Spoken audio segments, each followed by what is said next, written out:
nous en sommes maintenant rendus à l'étape 7. Elle consiste à commencer à comprendre son offenseur. C'est une étape très délicate et elle est vraiment spirituelle.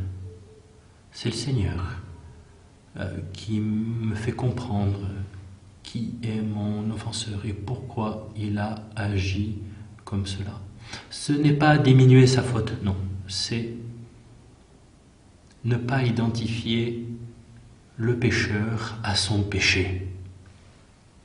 Un homme, une femme, à son acte.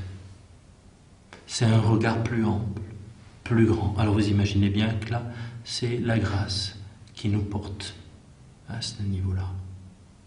Une plus grande perspective. L'étape 8, maintenant, est un lâcher-prise par rapport au pardon. Vous allez me dire, mais comment ça se fait? On travaille là depuis 7 étapes, on y va, on prie, on chemine, puis là, il faut laisser tomber. Non, il ne faut pas laisser tomber. On est amené à lâcher prise, parce que tout ne dépend pas de nous. Il y a un titre d'un livre très connu, c'est « Au gré de sa grâce ». C'est un livre d'André Louf, moine cistercien. Au gré de sa grâce. C'est-à-dire, le Seigneur a son agenda.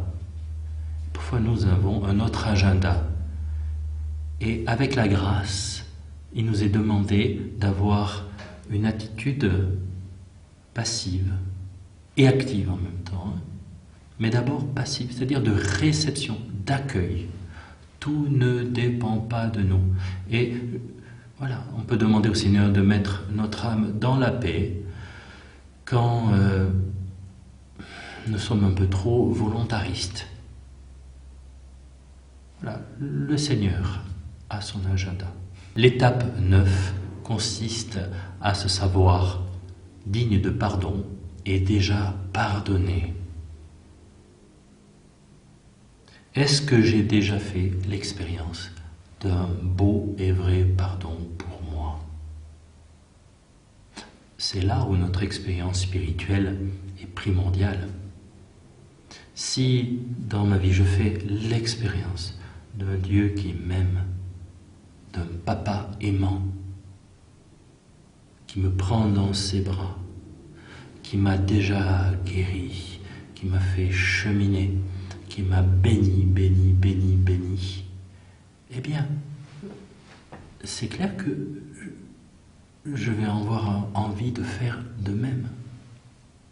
Je vais me sentir poussé à répondre à l'amour par l'amour. Et évidemment, il y a un mais. Si mon Dieu est un Dieu sévère qui me demande de faire des choses, de cocher les cases, sinon gare à toi, c'est un frein.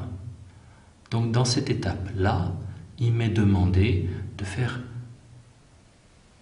attention, de purifier quelque part, ça ne dépend pas tout à fait de moi, donc de me laisser purifier dans mon regard sur Dieu, dans mon expérience sur Dieu. Alors, le premier frein, je vous l'ai dit, un Dieu sévère, mais un Dieu bonasse, c'est pas bon non plus. Pourquoi un Dieu bonasse, c'est pas bon? Parce que le Seigneur nous demande de grandir dans l'amour. Et l'amour a une certaine exigence. L'amour nous demande de grandir, de nous affirmer, de rentrer en nous. Il demande une maturité, une croissance. Un Dieu bonasse, c'est le contraire d'un Dieu qui nous demande la conversion intérieure. La croissance. Regardez l'attitude de Jésus par rapport à Zachée, par rapport à la femme adultère. Va et ne pêche plus. Comme disent les enfants, il redonne ses chances. Mais vas-y, change quelque chose. Donc, pas le Dieu cruel, rigoriste, mais pas le Dieu bonasse non plus. Donc, dans cette étape, nous sommes invités à nous reconnaître comme